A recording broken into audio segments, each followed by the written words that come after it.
There is a well-known folklore told to many elementary school students about the origins of the poem Buye Juye Mulian. The origins of the folklore itself is a tale in Nizami Aruzi's book Chahar Maqale, translated to 4 discourses. The tale goes like this. Amir Nasr ibn Ahmad, the ruler of the Greater Khorasan and the 3rd ruler in the Samani dynasty, had gone out from his capital Bukhara in modern-day Uzbekistan to Herat in modern-day Afghanistan for vacation. The good weathers and the good feelings of Herat influenced Amir Nasr to stay there and make that vacation semi-permanent. He stayed there for 4 full years. His aides and advisors, tired of being away from home and also fearing chaos in the absence of the ruler, decided to do a dastardly trick. They commissioned Rudaki, the renowned poet and musician, to write a song that would urge Amir Nasr to return home. Rudaki then got his instrument, sat outside of Amir Nasr's tent, and started singing Buye Juye Mulian. The song is a nostalgic attack of reminding Amir Nasr of Bukhara. It discounts the troubles of the way only for the joy of finally reuniting with the city. Amir Nasr gets so moved by the song that he runs out of his tent, gets on his horse and starts riding back to Bukhara without even putting on his shoes first. His aides and advisors get him his shoes at the next stop. Now, the tale is more than likely pure bullshit. Nizami Aruzi is the only source for it and is telling that tale 2 centuries later. No contemporary account of Amir Nasr's time even mentions an absence, let alone a 4-year one. But it's part of the folklore and is still told to students. The intent behind that is clear. Beside me going on a tangent, which you know how much I love, the intent is to tell us the power of music and song.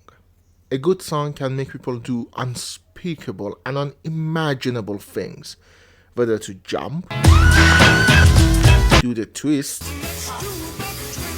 or even clap their hands.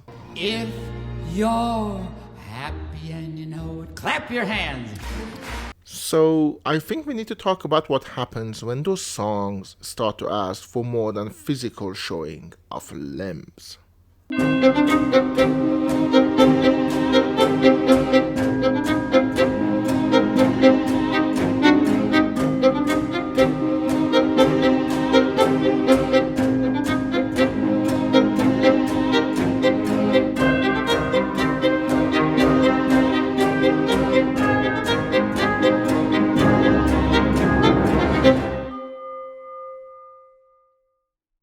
It's Nowruz, if I manage to get this video out in time. Cue the music.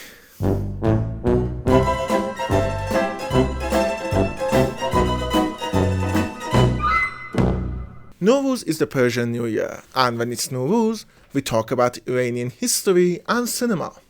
Don't worry where I've been for so long, I'll explain it at the end. If you're an Iranian over the age of 12 or cover a lot of Iranian news and watch a lot of Iranian clips, these notes are very familiar to you.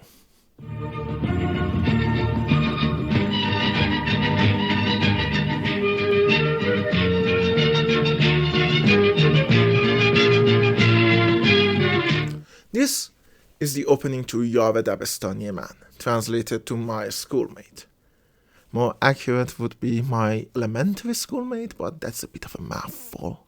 The song was written by Mansoor Tehrani, the guy who gave us the lyrics to this.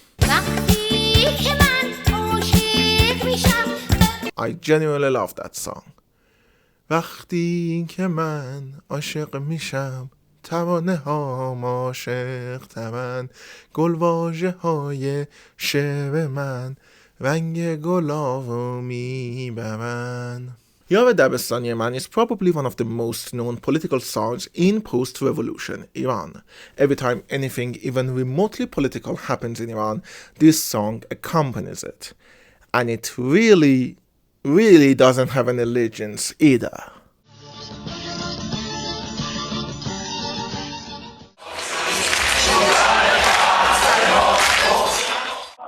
هرجه تمومه علی کشکی اگه خوب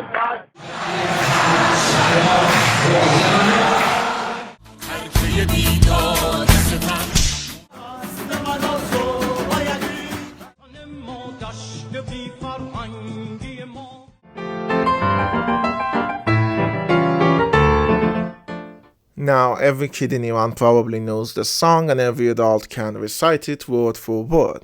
What they might not know is where it came from. That is the 1980 movie As Faryad Ta Terror, translated to From Screaming to Assassination. I know I said terror, but terror in Persian is the shorthand for assassination, not a terrorism. Just thought I put something educational in this video. You know, it's supposed to be edutainment, right? Now you know. The movie was also written and directed by Mansour Tehrani, the guy who gave us the lyrics to this.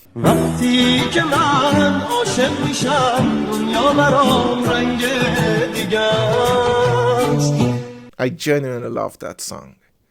عشق واسه من یه معجزه. Yare Dabestani Man has surpassed the movie by a million miles. There are people who know every bit of melody to the song and that don't know it's even part of a movie's soundtrack. But from that disassociation comes a misunderstanding. Despite the song being so broadly appealing, it has a root. It has a tale associated with it. And removing the tale from the song means you're removing context, much needed context. But before we get to that, we have to first know what As Faryad Ta Terror even is. I made a joke, like I knew that, oh, I'm trying to get this out in Nowruz. I'm recording this after Nowruz. I know I didn't make the deadline. That's why there is no fucking half scene.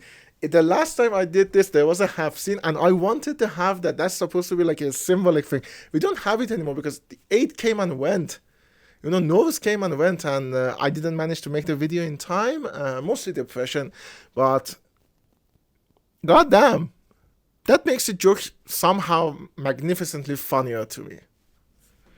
I hope it's the same for you. Last time I did this, I made a joke, wearing a very fancy shirt, like I had a tie, and wearing a blue, what we call them, underpants, but they're not underwear, they're like comfortable pants you wear at home. Don't worry, I'm not going to do the same joke twice. I'm better than that. This time it's red.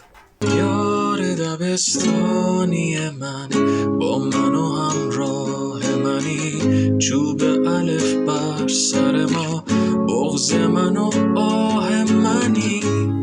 As Faryad Ta Terror is a movie filmed in 1979 and released in 1980. Written and directed by Mansour Tehrani, and much like most movies of the time, it was filmed without taking audio, knowing that the audio will be dubbed later on.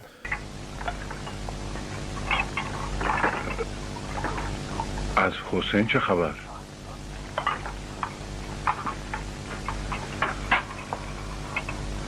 خیلی وقت اینجا نیومده. It was common practice at the time. I'm saying that because the dubbing is very obvious in the movie and I don't want it to become distracting. It stars Mustafa Tari, Izzatullah Ramazani-Far, Maziyar Baziyaran, and Turaj Mehzadian. To put it shortly, the movie is supposed to be about 3 schoolmates who have now grown up and have each followed a destiny of sorts for themselves. They are literally Yare Dabestani to each other. I say supposed to because that's not the full movie. For that, I have to run through it quickly and tell you the events as they happen. There once were 3 friends in a school: Dawood, Hussein, and Reza. Dawood is the oldest son of his parents, who have a number of younger children, and he has never finished school. He's separated from his wife and is unemployed, with his only income being odd jobs for other people. One day, he sees a personal ad in a newspaper, the movie is old, for a missing dog, with a reward attached to it. So he tries to find the dog, and knows he can do so if he finds Hossein, his friend from school. Hossein is a homeless addict who lives with other addicts in Jamshid Street. Dawood finds him and asks him about the dog.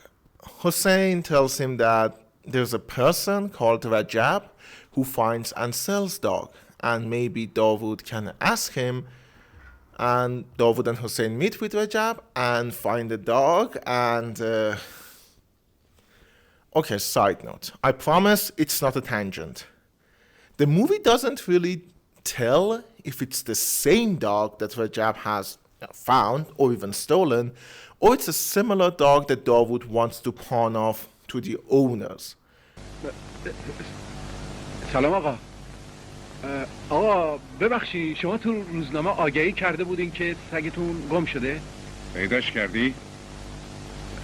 بله آقا بله. I don't know which grift Dawood is participating in.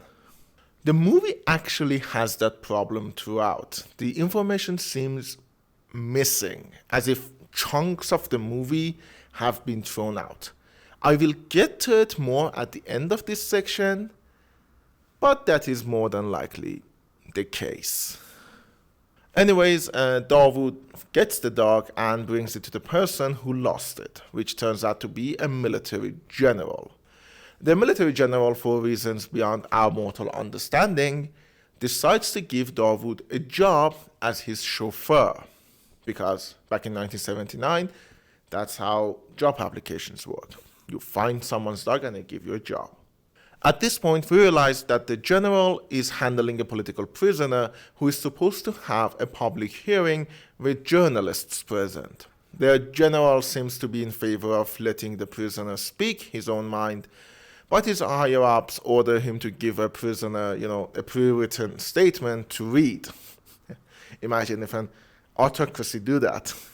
Dawood's life seems to finally be getting better when he is kidnapped by a group of paramilitary protesters.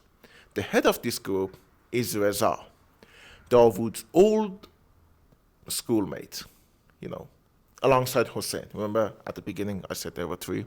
Reza informs Dawood that the man he's working for is a prison warden, and Reza's group has plans to assassinate him. And Reza wants Dawood's cooperation.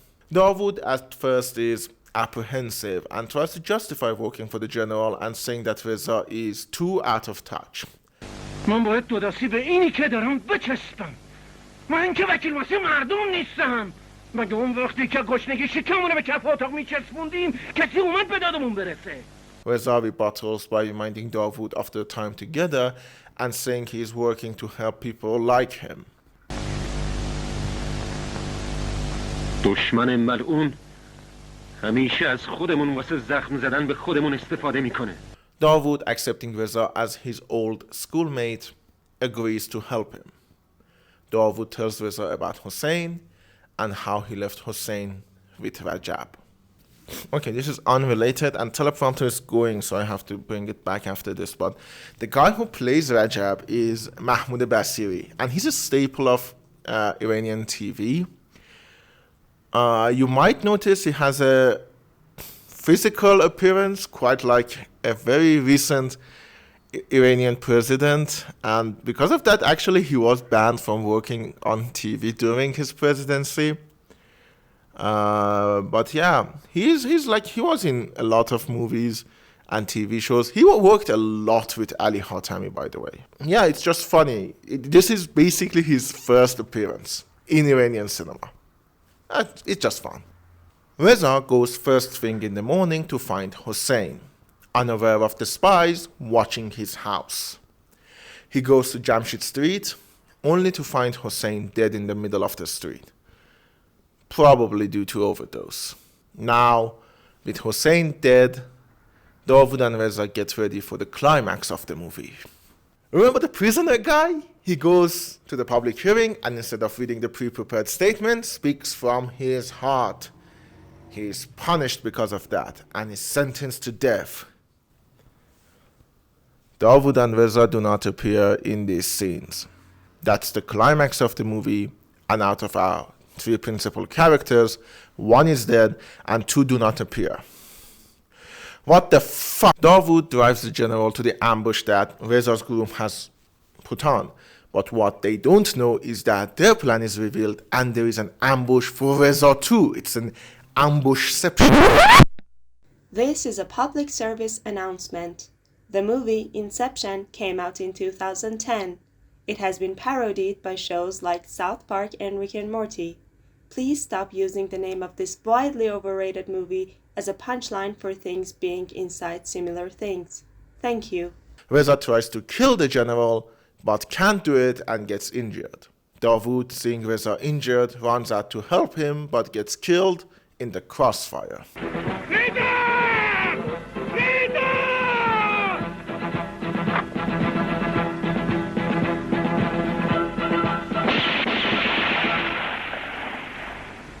Reza runs away, injured and bloodied. Dawood lays dead, and one of Reza's comrades manages to kill the general in the last second, while he's dying. People gather around the general's dead body. Movie ends with a voice reciting the lyrics to Yare Dabestani Man. The movie doesn't look too bad considering the time. There are some good camera work and some great performances.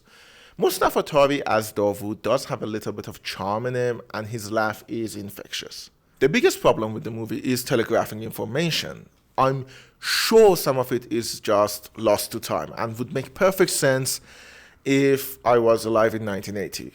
But most of it just feels like it's not there. The confrontation scene between Dawood and Reza looks like an almost one-sided argument. Zinat, Dawood's wife, is mentioned by his mom and himself and seems like an important character, a central character for Dawood's development, but is never seen. The movie feels like it's missing something, and it very well might have. I've talked before about the practices of Iranian cinema, but in short, it's very plausible for the movie to get made and then go into the hand of censorship agents who cut away at it willy-nilly, and even sometimes change things wholesale. One of the most known people associated with this movie is Faryad. He was a famed singer, and he's the person whose voice can be heard at the end of the movie. Yare Dabestani Man, ba mano hamrah mani. He is also the original singer of Yare Dabestani Man. His song was removed from the movie and replaced with a version sung by Jamshid Jam, because Faryad was not in high regards with the newly established post-revolution regime. He was banned from working, blacklisted, and this constituted working. That's why I'm saying it's possible other sections of the movie were also tampered with. I managed to find a trailer of the movie. داوود که ظالم مینمود، حسین که مظلوم بود. اینم سگ شما. بر رضا با گلواژه‌های عدالت. And it has this scene in it. This scene is also present on the movie's poster. It's not in the movie though. I actually checked a couple of times to see whether I missed it, but it's not. The last time I talked about an Iranian movie being tampered with, it was Ja'far Khan as Frank Bargashte. The difference is that Ja'far Khan was made by a renowned director and made while movies have had a new home in the newly established regime. As Faryad Ta Terror didn't have that kind of treatment. Basically, nobody cared. Information about this movie is scarce, and I do mean scarce. This is the cover of the second issue of Film magazine. It did actually look like that. In this issue, which I was more than fortunate enough to find the digital copy of, there is an entry for As Faryad Ta Terror. It's this. This is all of it. It's everything I could find about the movie in the contemporary sources of its release. And it's a review, a very short one at that, which says the movie fails to conclude its many scattered subplots, which, fair enough. I'm not disagreeing with the review. But that's all we have. It gets a little bit better when you come a little bit forward. On December 7, 2004, Vatan Emroz hosted a roundtable that included Mustafa Tari, Izzatullah Ramazani Far, Turaj Mehsadian, and Jamshid Jam, the guy who replaced Faridun Fouqi as the singer. And the subject was as Faryad Ta Terror. It talks a little bit about the movie's background and production, like how much the actors, aside from, Mustafa Ramazani Far, they didn't get paid and did the movie without compensation. And I've left a link to the whole interview in the description, but it is in Persian.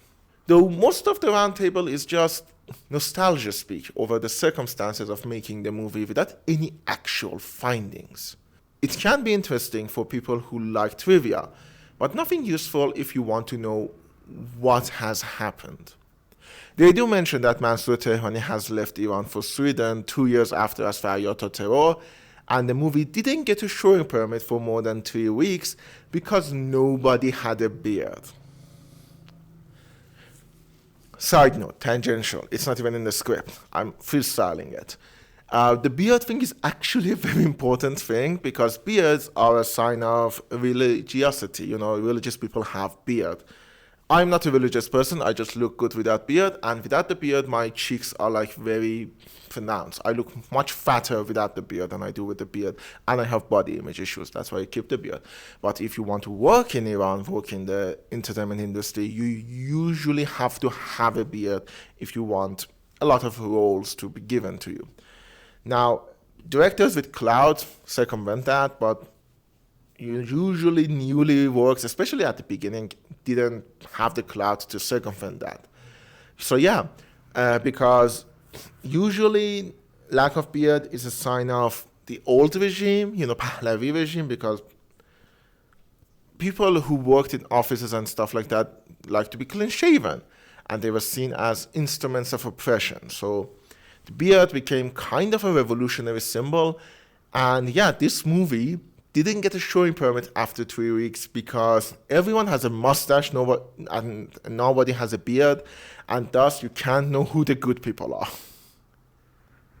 It is monumentally idiotic. You cannot imagine how idiotic it is.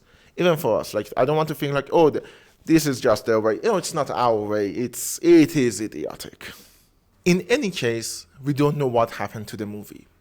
Unless at some point someone starts saying something, or the doors to the official archives are open, both of which are not very likely. People who worked on Faryad Ta Terror are very old. Jamshid Jam recently passed away.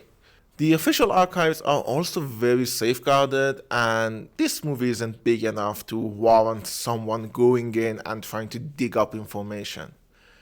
What we have is the movie itself, and though it is butchered somewhat, it's not lost. So how did Yare Dabestani Man get rid of the movie and became its own entity? I'm sorry to inform you, for that, we need a tiny bit of history. حک شده اسم من و تو رو تن این تخت سیاه ترکه بیداد و ستم مونده هنوز رو تن ما. Do not ask me why I lighted this like a horror movie because I have no idea. It's not even horror themed. The movie is very tense, so I guess I had that in my mind when I was setting up this shot. Last time I did this, I discussed the evolution of the Enlightened and a general look over the social history of Iran ending in 1979 and the Islamic Revolution. I'm not going to be as thorough as that because I need to limit the scope here. The socio-political landscape of current Iran is so filled with nuance and tiny intricacies that if I were to give a general view of it, this video would be over 4 hours long and it wouldn't even feature Billy Joel, beside that one reference. Remember in the last section I said a name and then moved on? Who lives with other addicts in Jamshid Street. Yeah, that. I just said a name and moved on because I had to.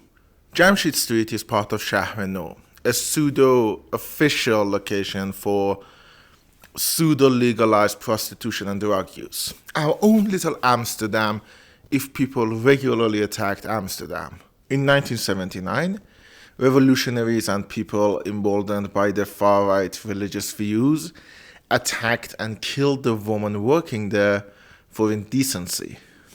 It was a bloody and savage affair, and later was used to justify other horrible atrocities that the newly established regime was going to commit. I can't spend this much time on every little detail, so I'm going to limit it. This is my disclaimer saying that this section is criminally limited, and just look at it as a jumping off point rather than a holistic view. Iran, contrary to popular belief, is not a true democracy.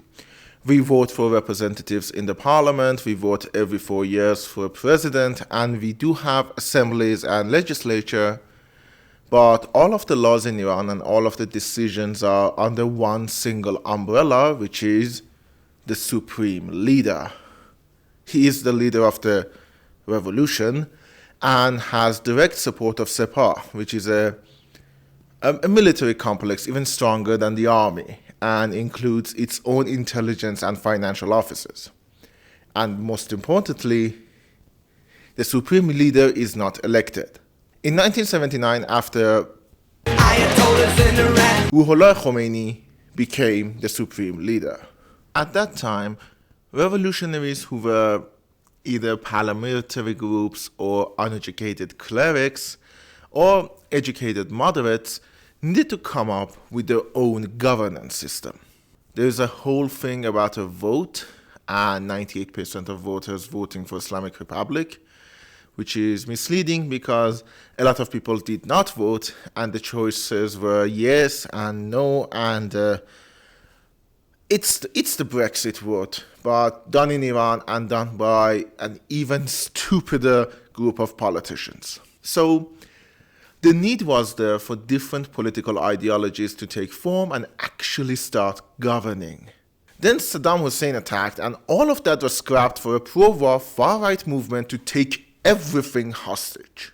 The Iran-Iraq war was the best excuse for a lot of things to get swept under the rug. Things like basic human rights and women's rights, and a lot of murder and executions, alongside many acts of violence against everyone who wasn't a male Shia Iranian citizen with very clear pro-revolutionary and traditionalist worldview. It's during this time that the two political parties were beginning to form. After the war, Khomeini dies, and the next day, Ali Khamenei, who was the president at the time, becomes the supreme leader, and Akbar Hashemi Rafsanjani gets elected as the president. Rafsanjani is a controversial character, to be very kind to him. If I was going to be unkind, I would call him an opportunistic leech who used his closeness to Khomeini and Khamenei to amass wealth and power, and once he understood that being moderate gives him more clout than being an extremist, he changed his positions overnight. But I'm being kind to him. He's controversial. But at the time of his presidency, their political officers were all still very much revolutionaries. And what separated them was the degree. Basically, were you a moderate revolutionary right or an extremist revolutionary right? That was going to change a little bit in 1997. Incidentally, the year I was born. That seems to be unrelated. The 1997 presidential election of Iran saw the rise of more moderate voices that were going against the works of the previous presidents, in particular, Rafsanjani. That becomes ironic later. The moderate presidential candidate, Mohammad Khatami, won the 1997 election due mostly to a wave of support from younger people who were born in the 1960s and 70s, and were seeing him as a ray of hope. If I were to equate it to anything, it would be the first Obama win. The rhetoric around Khatami's win is similar to rhetoric around Obama's win, with a lot of talk about hope and change and the belief that the system works if you just choose the right people. In reality, nothing changed. Khatami was still a right-leaning candidate. He just believed in lashes rather than executions. He was moderate in that regard. But through him was born a new movement, reformists. Reformists are the moderate right-wingers. They do not believe in women's rights, in LGBT rights, in religious minority rights, and do harbor a lot of bad policies of Islamic Republic as a whole. But they understand the importance of trade, and they try to project a progressive outlook when it comes to freedom of media and press. They are also incredibly useless. Khatami is the most well-known reformist, and also Rafsanjani became a figure in the movement too. The guy that literally was so bad it made young people want to vote for his opposition became the opposition. Ironic. I told you. It's like rain. In opposition to the reformists came the principalist movement, which named themselves in a way to be very annoying to say in English. They are the hardliners. They are the fundamentalists who believe in isolationist policies and believe that the religious doctrine is the right doctrine, and usually go for harsher punishment for crimes. And they are the ones who usually, at least, feel like push for more draconian laws in regards to personal freedom. They are also incredibly useless. Yeah, there is nothing different between the two, because no matter who wears the presidential hat, the supreme leader is the utmost authority in Iran, and he's a fundamentalist traditionalist cleric. So yeah, none of them matter.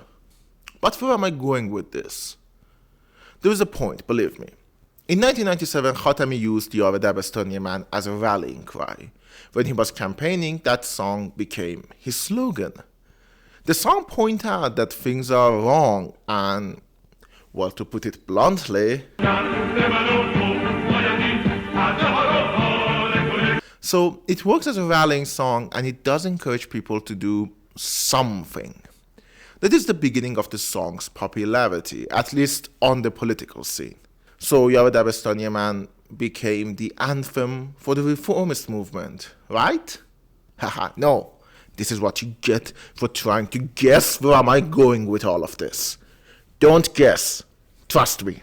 In the 2005 presidential election, the candidates were Mahmoud Ahmadinejad and Akbar fucking Hashemi Rafsanjani.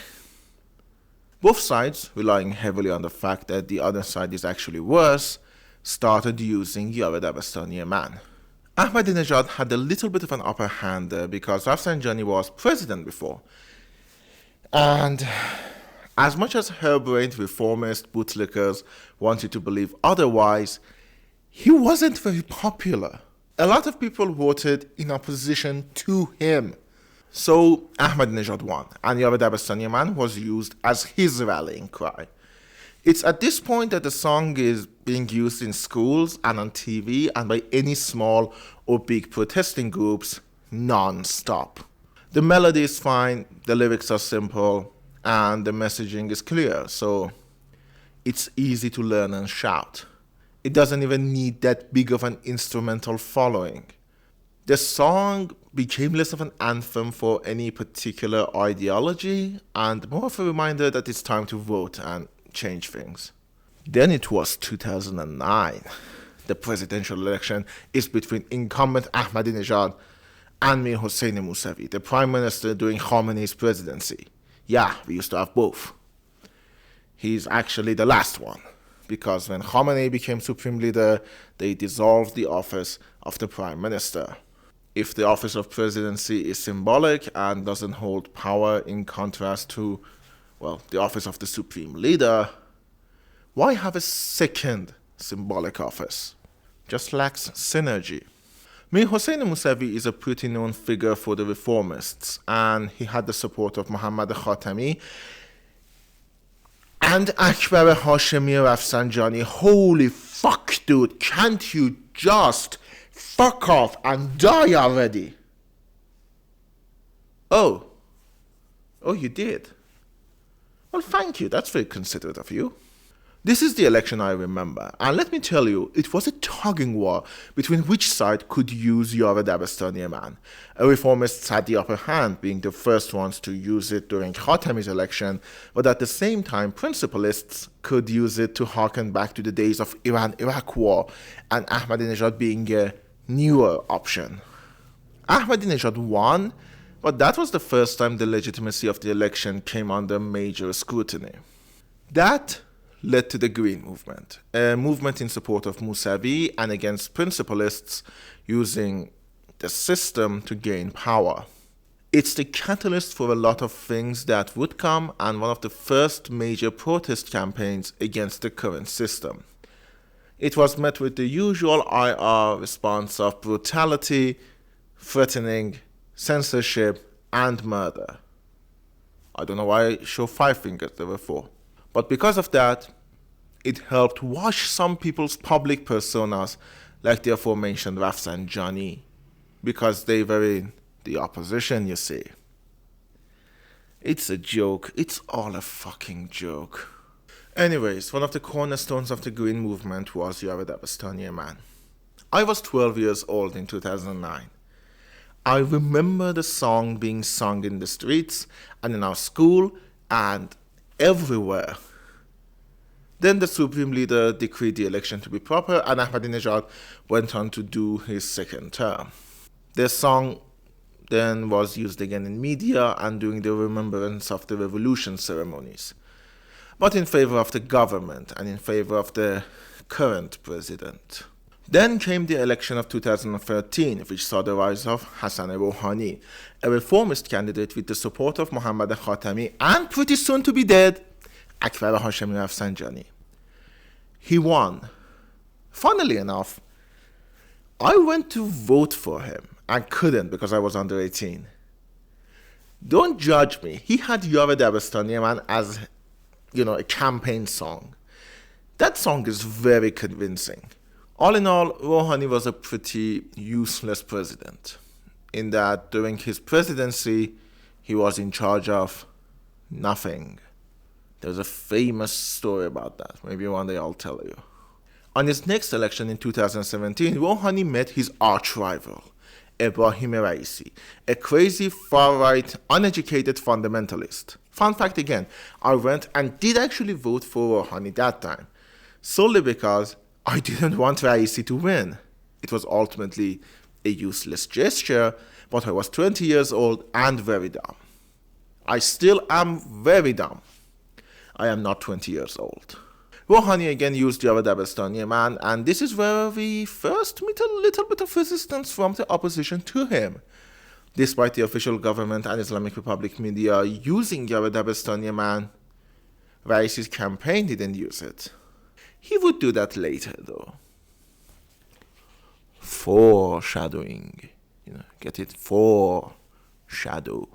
Rouhani won the second election too and was president during the 2009 protest, which saw the murder of as on yet unconfirmed number of people. In 2019, Islamic Republic killed so many people. 5 years later, we still cannot confirm the number. The next election, the one in 2021, was won by Ebrahim Raisi, with the second largest vote count being void. It's clear to most people that the voting system in Iran is a joke, and it really fundamentally doesn't change anything about the way the system is working. It may, and that is a huge may, delay it, but it doesn't change it. Because contrary to popular belief, Iran is not a democracy. It's an autocracy with a theocracy paint job. Now, Yare Dabestani Man at this point is a revolutionary song, meaning it still gets used by government. But at the same time, it has retained its reputation as a protest song. What is a protest? Protest song. It was written in pure contrast to the Pahlavi regime in 1979 and then used in 1997 to usher in a candidate with the promise of changing the system, then in 2009 to protest against the unchanged system, and in 2009 onward as a legacy protest song. In 2022, the Woman Life Freedom movement started after the murder of Mahsa Amini. If you don't know, that's why for the first half of 2023, I didn't make any videos. Look it up. Look up the movement now. Yare Dabestani Man was again used, though sparingly, by the protesters. It looks more like the protest song of my generation and the generation before me. They used it. During the protests in 2022 and 2023, you could hear Yare Dabestani Man being played by both sides again, as a reaffirmation of the current system and the current regime, and as a rallying cry to change it and to topple it. It's a song that has embedded itself in the political discourse and can even be used as a recruitment test, because far-right fundamentalists will not sing it because of its association with the reformists, and the royalists, no time to go into them. Just substitute the word royalist for idiot. Will not sing it because of its association with the regime. Yare Dabestani Man, more so than any song in the socio-political landscape of Iran, is a staple. It's the most political song you can use when talking about anything in favor or against the regime. And why? Why is it like that? دشت بی فرهنگی ما هرزه تمومه علفاش خوب اگه خوب بد اگه بد مرده دلای آدماش. In order to understand Yare Dabestani Man, we need to first understand what it's saying. And this is where the fact that so many people have sung this song comes in handy, because I can Frankenstein together a version that doesn't get flagged by YouTube. And we can translate the lyrics. Well, Saya Ovaisi on PBS can translate the lyrics. I've put the link to the PBS article in the description, but I'm using the provided translation that is there. So without further ado,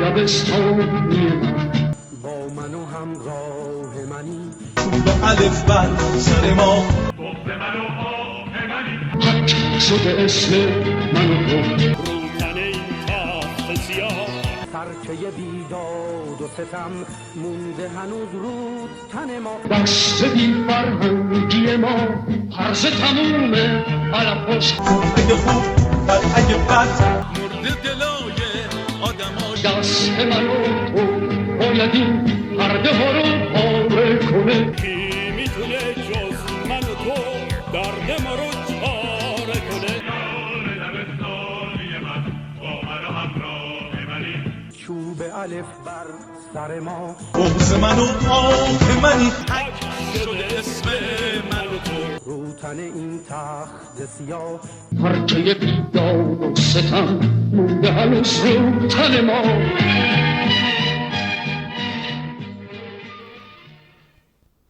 The lyrics are simple and on point. The song is a literal rallying cry and even ends with the declaration that if change is possible, it should come from us.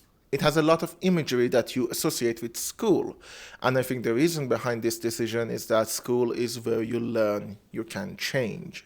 The song is calling to you to remember the time when you thought you could change the world, but also remember that the road will not be without trouble. There are a lot of parallels between the Iranian educational system and the Iranian governance, and they are both to do with seniority. Basically, people in charge are older, and that alone means they need your respect. I've talked about that very traditionalist outlook in the Jafar Khan از فرنگ برگشته video, and you can go and watch it, please. There is a link to it in the description. But the imagery here is more to remember the pain that seniority causes. The Chube Aleph / ruler thing is a reference to how back in the day, teachers used to hit students with big wooden rulers. And it was accepted practice and even sometimes encouraged because of that seniority. You're the seniors, beat the fucking shit out of them because you're older. You've learned and earned the right to beat the shit out of kids. Fuck. My grandfather was a teacher back in the day when this song probably means, the time frame that this song is harkening back to. I don't know if he beat anyone, but I'm since he's my grandfather, I hope not. Basically, the song tries to remind the listener of the pain that came from power from up above, and how people around you are the only ones to know the pain that causes. Then it starts to rally you to tear down the curtain, to change the status quo, whatever that may be. And I do mean whatever, because I can speculate all I want about what the meaning behind each specific thing is based, on the historical context of when the song was written, and the many references it probably had to the Pahlavi regime's patriarchal views. But when it comes to the song's messaging, it is very vague. There is something wrong with the current system. But what?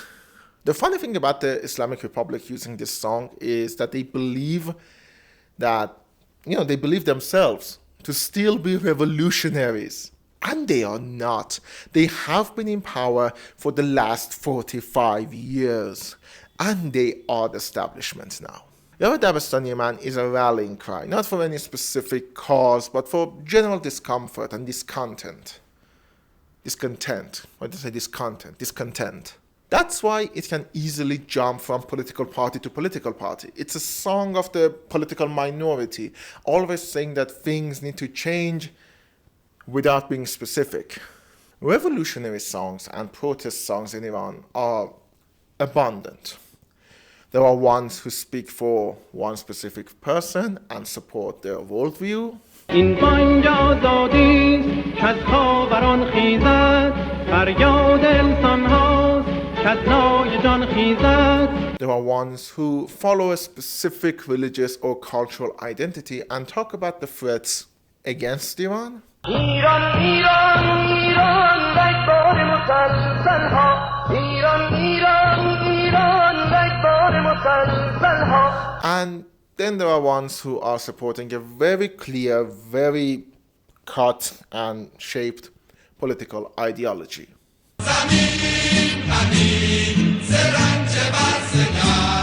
The problem all of these songs have is that they are specific. You can't blast Rakbar Musalsal Ha without accepting the legitimacy and rightfulness of traditionalism and Islamic Republic. Why? I don't know what's wrong with me. You can't chant Barpachis without accepting its clearly pro-socialist messaging. But you can easily sing Yare Dabestani Man and know that whatever you want, it can stick to it. It's a protest song in its purest form. It is protesting everything and nothing at the same time. It's easy to use it when you want to say the government needs changing and get the reformist movement started. But you also can use it to say reformism doesn't work and you need to go back to the way things used to be. It's a song that you can play to protest Islamic Republic and a song you can play to protest Islamic Republic protesters.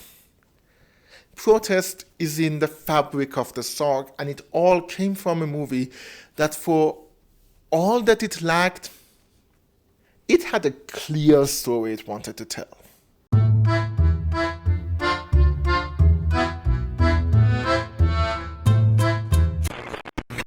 Bang!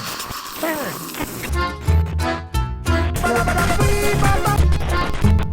Hey,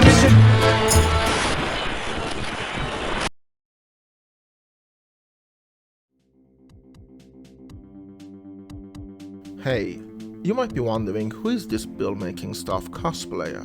And allow me to explain. I didn't want to show my face because that would be an addition, but this is an interlude, as the transition music suggested. But at the same time, I couldn't do this over voiceover because I needed to show you something. This is an exercise in how these little videos that were supposed to be 20 minutes long become these massive projects that span over an hour. And it's because of my brain's weird tick of taking something inconsequential and making it bigger than anything I've ever done. Case in point, this fucking book.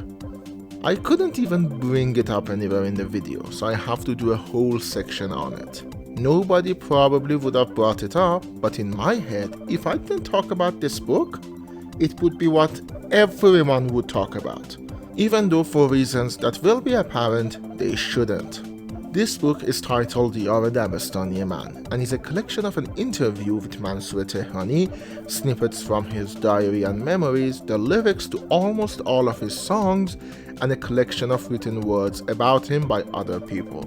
Seeing the name of the book and the subject, I bought it, thinking it would help with the video. It did not. There is nothing here that could help with the story of behind the scenes of Faryad Ta Terror, or if it faced any censorship or massive story overhauls, other than the usual we already discussed, like how Faryad was cut out, and how the movie was not given a showing permit extension. What else is there is snippets of Mansoor Tehrani's career.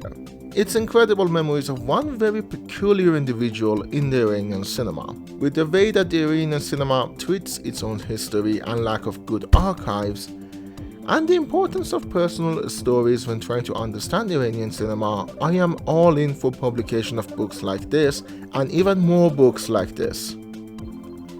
It was fun reading it and it had some interesting stories, even though I had to endure the way this book is written, which is some of the worst editing I've seen.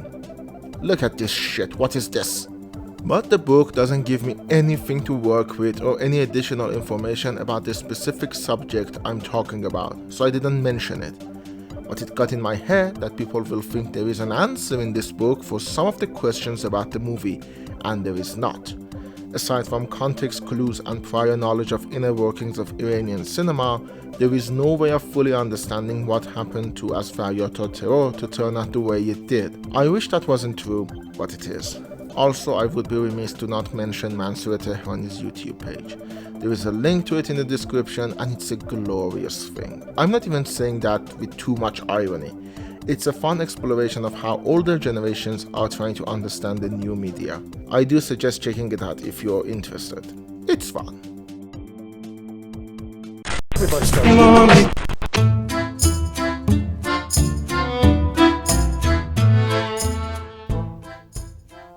It's easy to forget where Yare Dabestani Man comes from. Many people don't even know where it is from to forget it. It has surpassed the source material by such a distance that it's not even relevant anymore. But I think it should be. The movie had an idea to tell. The idea was that these people who came from the same exact place and were school friends with each other, they went to their separate route and all of them ended up with ruined lives, one way or another. In the movie, Yare Dabestani Man is used 3 times. 2 times for the opening and closing credits, and once when Dawood is looking for Hussein. He's walking in the street and the camera, showing his point of view, lingers on people that society has failed. People that society has put into one little street just so they can forget about them. Yare Dabestani Man is a protest song for those people. For those people who even their own schoolmates just think of when they need a use for. یار دبستانی من با من و همراه منی چوب الف بر سر ما بغض من و آه منی. The messaging, which seems non-existent outside of the context of Faryad Ta Terror, is much more sentimental than political. These are the people who we all collectively failed. The people who we knew needed our help from the wooden rulers hitting them, and yet we didn't intervene. It's kind of ironic watching the movie now. It was made as a response to the Pahlavi regime's many acts against human rights, which were not nothing, No matter what royalists want to tell you and want you to believe, it was not nothing. Watching the movie now, it has taken a whole other context. Yare Dabestani Man, written as a protest against Pahlavi regime throwing people's lives away. And while the movie was referencing the show trials, mere months later, Muhammad Sadr Khalkhani, one of the worst humans ever, which is an achievement when humans ever is a list that includes Joseph Stalin, Augusto Pinochet, and Henry Kissinger, finally dead, was doing the same thing. Putting on show trials for made-up crimes and murdering people. As Faryad Ta Terror remains relevant because it never changed. They pushed the drug addicts from Jamshid Street to near Mudiriyat Bridge. They failed a whole new generation of students through mismanagement and outdated teaching techniques. And they created a whole new system that abuses and overlooks people. There is always a desire to help others in all of us. We want to help those we can. When we see them, neither Dawood or Reza or Hussein can find redemption, because they came from a place that just abused them and then threw them away. Even Reza, who is said to be the best amongst the three, isn't immune from the same pain that Hussein has endured. Yare Dabestani Man fulfills that context. It's about that. That's why it doesn't have a specific political agenda and can be used wherever. Because the main message of it is to hold each other's hand and do whatever you need together. It is sentimental. And there's another reason this song is so overly used in the contemporary Iran's socio-political scene. It's a good fucking song.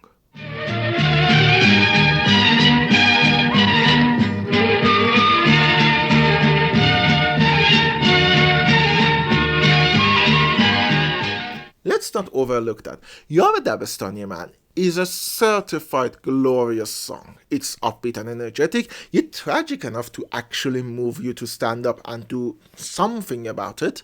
The lyrics are simple, but they are also very effective. When I was growing up, the tradition of hitting students with wooden rulers had fallen out of fashion. At least in my school, because I'm sure it was happening other places. But I still understood Chube Aleph Ba Sar Ma, because I had my own abusive seniority to deal with. I don't mean for anyone to stop using this song to tell their story. The whole idea behind this video is for us to remember where the song came from. It's easy to isolate yourselves and your beliefs, and that is exactly what Faryad Ta Terror is. These friends were thrown apart and isolated, and they lost. Yare Dabestani Man is about finding each other. It's literally about not being alone when facing the authorities. They have failed us. We shouldn't fail each other. The movie is quite unique in my opinion. It's not so bad it's unwatchable, but it has some glaring mistakes. From editing to storytelling, it has weird choices. The climax of the movie doesn't even feature the main three characters, which is definitely a choice. But I don't think it's a good one. Now, while watching the movie, I kept having these flashes of how it could be better, and how much I enjoyed aspects of it that would have made any movie a masterpiece, like the soundtrack. So, for once, I want to put my foot where my mouth is. That is not the correct phrase. I can't say put my money because I'm not going to pay for anything. Put my hand where my mouth is. I want to see if I can actually do it. In a year, I will be making an addendum to this video. I will try to develop a remake of Faryad Ta Terror, as if I'm pitching it to an investor or a studio. I will review the script, say what parts we keep and what parts we change, come up with a visual style, and even cast it as if, I have infinite money and resources. So hopefully, because let's face it, anything in Iran should have that pretext, I'll see you in a year talking about this movie again. I'm going to be honest, this isn't a video I thought I'd come back with. After I made my We Didn't Start the Fire Part 1 video, things got out of hand in Iran.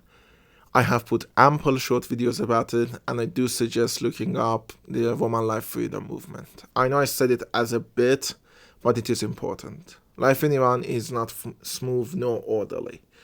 And I used to be able to ignore it, but I can't. I've grown a conscience. I can't ignore it anymore. The first half of 2023 was also involved in that, so I didn't even plan to make a video. Then I decided to come back because I do enjoy making videos and I didn't want to give despair more chances than it already had. Now, the last time I went on a year-long hiatus, I said I was going to make a movie, which I didn't. I made a documentary. Now this time, I actually did make a short movie.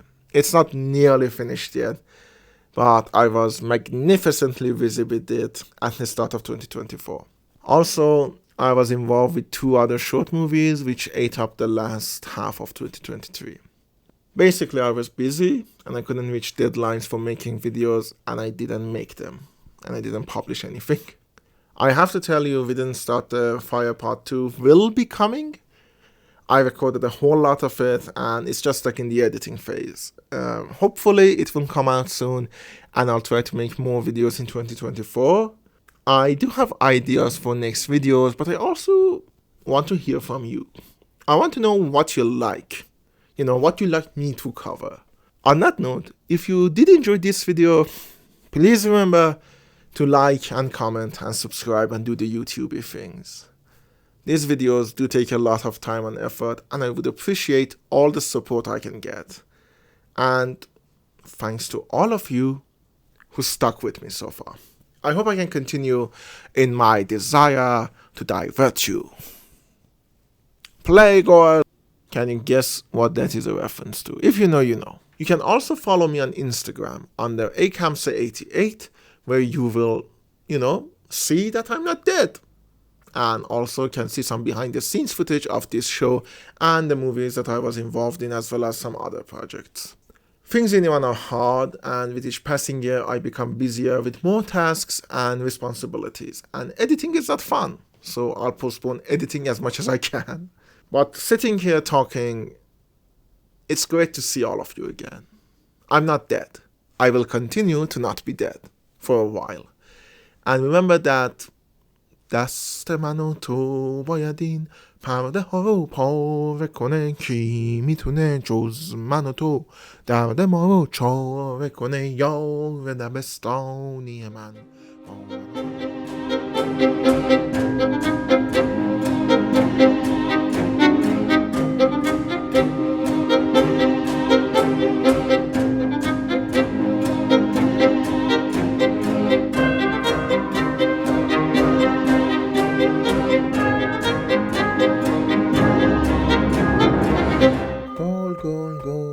گل از همه